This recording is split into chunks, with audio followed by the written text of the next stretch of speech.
Dans la prochaine démo, on va voir comment créer ce type d'effet style néon à partir d'un élément vectoriel que j'ai créé précédemment. Donc, comme on peut voir, là, c'est vraiment juste un dessin au trait vectoriel auquel j'ai mis un contour de 10 points.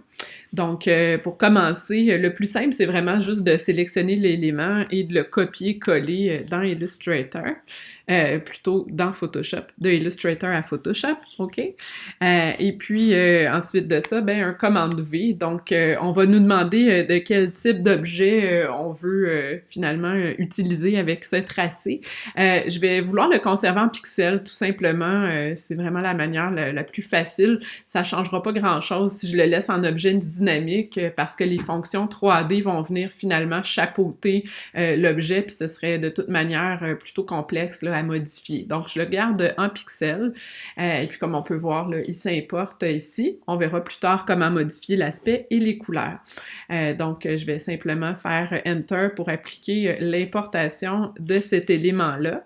Je pourrais le renommer tout de suite. Donc, en fait, je vais l'appeler O. On va y aller comme ça. Parce que c'est. Et puis l'étape d'après, ben, c'est tout simplement de le convertir en objet 3D comme on a vu dans d'autres démos. Donc ici, en extrusion 3D, je vais créer finalement mon objet. On fait OK. Et puis là, tout de suite, il se retrouve avec son volume. Première chose qu'on pourrait ajuster, c'est effectivement ça. Si je souhaite pas avoir un néon qui serait très, très profond, là, pour garder un réalisme, je pourrais réduire déjà cet élément-là d'extrusion. Ensuite, c'est sûr qu'on peut souhaiter le déplacer dans son espace, de faire en sorte qu'il va finalement prendre un volume différent selon l'angle de vue. Donc là, si je clique dessus, on se rappelle que c'est mon objet que je bouge tout simplement, versus si je souhaitais, au contraire, bouger mon espace 3D ici, je dois cliquer à l'extérieur de ma zone, me retrouver avec mon contour jaune, et là, je déplacerai mon espace 3D. L'incidence dans ce cas-ci, ça serait vraiment par rapport aux ombrages puis l'éclairage, ça va prendre une tournure différente si je modifie mon espace 3D versus mon objet. Donc ça, c'est vraiment à tester selon le résultat qui serait voulu. Je vais juste bouger mon espace dans ce cas-ci assez simplement, là, juste pour me créer un beau décalage. La suite, dans le fond, ça va concerner mon objet en tant que tel. Donc, je vais retourner chercher mes calques. Je sais pas pourquoi ils ont disparu, là. Je les ai fermés, là, peut-être tantôt. Hein, c'était pas ce que je souhaitais faire. Donc, voilà, ici, je vais juste finalement afficher mes calques comme ça, de façon à voir un peu là, qu'est-ce que j'ai qui contient mon objet. Donc, les textures, les matières, etc. Donc, c'est ce qu'on va modifier petit à petit pour vraiment atteindre notre niveau, là, finalement, néon, là, comme on le souhaite. Donc, je vais peut-être même encore enlever un peu d'extrusion. Là, on voit qu'il y en a un peu trop là, pour que ce soit réaliste. Donc, première chose, ben, on va aller voir au niveau de la matière. Donc ici, si je regarde dans mon panneau 3D, comme on a vu aussi dans d'autres démos, je dois sélectionner l'ensemble de mes matières si je veux appliquer une modification d'effet, de couleur, etc. Dans un premier temps, je pourrais toujours me sélectionner une matière de base que je vais venir modifier. Comme on sait, il y en a plusieurs modèles. Celui que je vais prendre, moi, c'est celui ici, là, un peu plastique, brillant, pour vraiment avoir déjà des beaux reflets. Et je vais pouvoir par la suite modifier la coloration de l'ensemble de mon objet, si je veux quelque chose d'un petit peu rosé, là, comme on voyait précédemment. On va revenir plus tard par rapport à la brillance puis aux autres aspects, parce que là, ce que je veux faire, c'est quand même donner un volume un peu bombé à cet objet-là. Donc ici, je dois aller le sélectionner en tant que tel dans mon panneau 3D. Et je vais évidemment vouloir sélectionner ce qu'on appelle les fonctions de biseau d'extrémité. Et puis là, bon, on va tout de suite tester qu'est-ce que ça donne si j'ajoute de l'intensité, par exemple. On voit que ça devient un peu plus bombé. Là, ça s'applique juste à ma face avant parce que c'est ce qui est sélectionné ici. Donc, je pourrais sélectionner avant et arrière pour faire en sorte que si jamais j'avais à déplacer mon objet dans l'espace, ben il resterait bombé de toutes ces faces là, qu'on peut voir. Et l'angle va avoir un impact également en termes d'arrondi. Donc ça aussi, c'est une question vraiment de look là, qu'on pourrait rechercher avec l'objet. En le regardant, j'aurais même encore envie de changer son extrusion.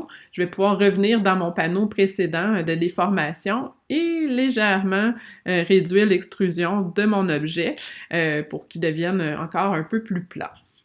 Donc déjà, avec mon volume, on voit que j'ai des beaux reflets qui sont apparus. Je pourrais resélectionner l'ensemble de mes matières pour, encore une fois, modifier tout ça. Si j'augmente ma réflectivité, on va voir que l'objet va se pâlir.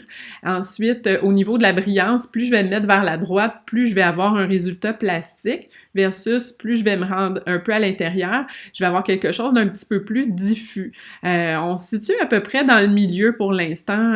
Ça va être correct là, pour faire notre effet néon. Même à ça, je dirais la réflectivité, je vais peut-être un peu la diminuer pour l'instant.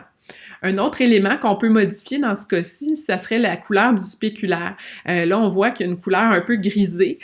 Si je voulais aller chercher un peu plus, finalement, de tonalité chaude de mon néon, ben je pourrais venir chercher une couleur similaire là, à ma couleur de base. Donc, ça va me donner une richesse là, de couleurs un peu plus intéressante. Encore une fois, on voit que ça a un impact malgré tout, donc sur les reflets. Il faut juste y aller avec son œil, là, vraiment selon ce qu'on sent qui serait le plus harmonieux. On va poursuivre avec des modifications d'éclairage et d'environnement. Ça aussi, ça a quand même, encore une fois, une incidence sur l'aspect global. Donc ici, dépendamment comment je vais accentuer ma lumière, je vais voir que mes reflets vont être modifiés, bien sûr, en conséquence. Je peux toujours jouer un peu aussi avec l'intensité selon ce que je souhaite accentuer. Et finalement, ici, je pourrais toujours supprimer mon ombre parce qu'un néon, ça a plus ou moins une ombre, là, dépendamment de mon concept. Mais ici, c'était vraiment plus une question de reflet. Si on se rappelle bien, l'exemple que j'avais créé une espèce de reflet comme ça dans l'espace qu'on va aller faire immédiatement. Si on se souvient bien, c'est dans l'environnement qu'on va faire ça. Et puis ici, encore une fois, je vais décocher mon ombrage pour être sûr que j'en ai pas dans le chemin. Et pour la réflexion, on va voir que c'est par l'opacité qu'on va être capable de le générer dans mon espace. Là, je vois pas beaucoup parce qu'évidemment, il y a mon grillage, il y a toutes mes prévisualisations. Si je clique sur mon arrière-plan, déjà, je vais voir quand même un petit peu mon reflet, là, à quoi il peut ressembler. Donc ici, on a une première base. Je pourrais aussi modifier la couleur de mon éclairage global d'environnement. Comme on peut voir, ça accentue le contraste, ça le diminue selon ce qu'on en fait. Donc ici, là, je dirais, j'ai un premier départ. On va poursuivre dans une autre démo avec d'autres fonctions qu'on n'a pas vues encore concernant l'éclairage, ce qu'on appelle la technique IBL, donc Image Based Light. Donc on se retrouve dans une prochaine démo pour la suite.